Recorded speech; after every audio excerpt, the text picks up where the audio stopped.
Hey, this is Chris, and welcome back to Popcorn Finance and another episode of UnPopped Kernels. And this is where we dive back into that bag of popcorn and we pull out those kernels that didn't quite pop the last time we threw it into that microwave last episode. And earlier in the week, I spoke with Justine Nelson. She goes by at Debt Free Millennials on Instagram, and we were talking about her intentional spending challenge.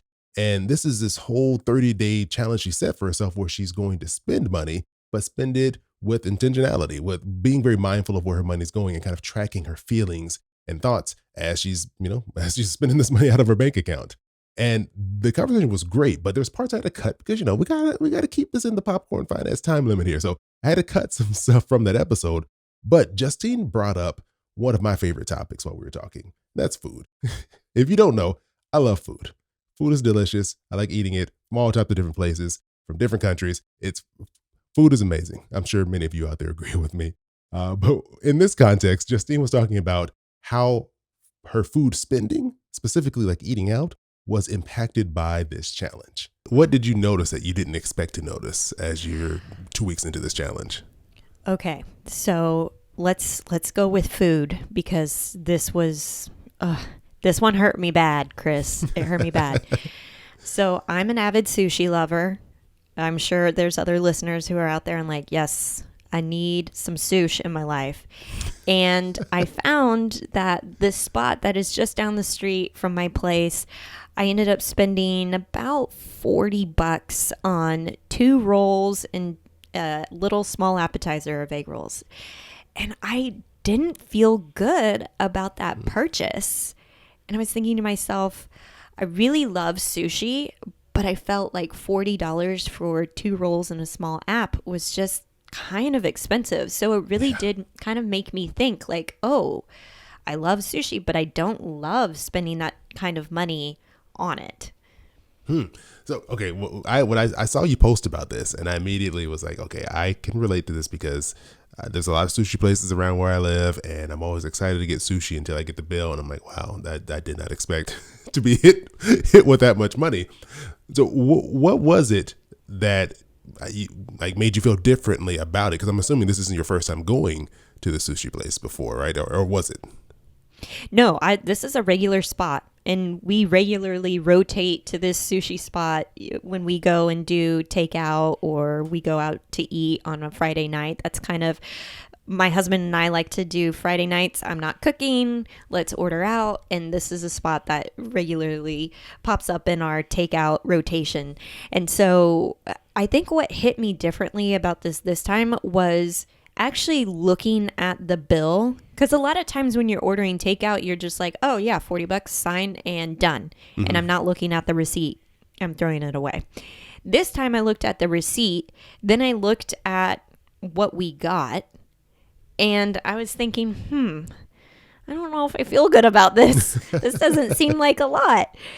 So I tried to hack that system, and what was surprising about that is I ended up going out for sushi again.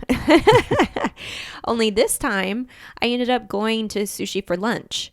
And that felt so good because I was able to capitalize on lunch specials, which were more affordable and a cheaper option, but I still got that sushi fix and indulgence that I was looking for. Now, after listening back to this piece of our conversation, there's something that came right to the top of my mind. And that was the fact that I don't think that we give ourselves a lot of flexibility in how we think about money. I think we have this all or nothing mentality, and I'm including myself in this. There's no middle ground. Either we're doing nothing or we're doing everything. And we don't allow room for us to kind of tweak things to how we like to do things, how our lives work. I fell into this when I had debt back in the day. If you didn't know, I had like $27,000 worth of credit card debt. And it came from a variety of things. It came from a wedding that we couldn't afford that we put on a credit card. It came from some medical bills, some school expenses, furniture for our first place because we didn't have anything really. And it all kind of just piled up on us. And it was probably the most stressful time of my life I could think of. Because at the time, we were probably only bringing home maybe 40,000, 45,000, like actual money coming into our bank account over the year. And it's like, look, we got more than half of our income sitting here in credit card debt. And that stress kind of piled up on me. And I was like, you know what? We got to fix this. We got to do something. We can't keep living this way. So I said, you know what, I'm going to this budget. I'm just cutting everything up. I'm slashing it up. And I made a budget that was extremely tight. It cut all the fun out of everything we were doing. And, we over time, we had to tweak it. And the first few budgets I made didn't really work because it was too extreme. But we eventually started to make some progress and we started to pay down our debt and saw movement on those credit card statements when they showed up. But the thing I think about is I was burnt out. Like I was tired. I was so tired of not doing anything. And it made it really hard to keep going, like month after month, living in such a tight fashion like this. And the thing when I think about this is that I wish I did differently was I wish I had a little more flexibility, a little more wiggle room for us to kind of enjoy something. Because I mean, I could have put like a couple of nights out into the budget. That wouldn't have been crazy because here's the thing.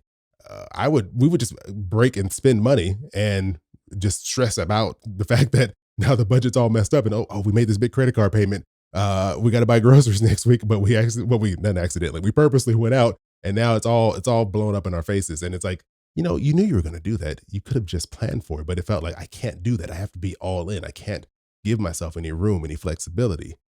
And it's a hard way to live. It's a really hard way to live. And what I'm thinking about here, what I want to leave you with at the end of this unpopped kernel session is, you know, this is a long journey. We will have to be managing our money for a very long time. This isn't like, you do really good for a couple of years and you don't have to do anything else. No, it's an ongoing thing. We're always going to have to budget in some form.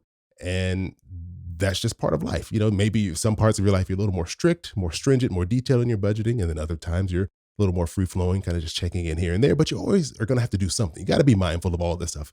You can't just let things just, go haywire unless you're just so rich that it does not matter. You're probably not listening to this if you're so rich that it doesn't matter how much money you spend. But I want you to keep this in mind. We're going to have to keep doing this for years and years and years. So just be kind to yourself in the process. Leave yourself some room for the things you enjoy. It doesn't have to be luxury. It doesn't have to be a lot of money, but we can find joy in even the smallest expenses. So don't be so tough on yourself that you can't even allow yourself to enjoy something. So some of you, that may not be a problem at all. But if some of you are like me back in the day, I needed to hear something like this because I couldn't allow myself to enjoy some things. So thanks for joining me here for another Unpopped Kernel session. Some of you might be listening to this in podcast form. Some of you might be watching this on YouTube. If you didn't know, I've been putting together special video versions of these Unpopped Kernel sessions and posting them to YouTube. So if you are a YouTube watcher, you can go into the descriptions and find a link to the podcast and come join me over there. Or if you're listening to the podcast, go check out the show notes and there's a link for the YouTube channel there. Again, just go to youtube.com/popcorn or on YouTube, if you're looking for the podcast, popcornfinance.com/listen. And you can also connect with me on Instagram. Just look for Popcorn Finance Podcast and you'll find me there. So as always, I appreciate you joining me here for another bag of popcorn. Hope you have a great rest of your week and I'll talk to you all soon.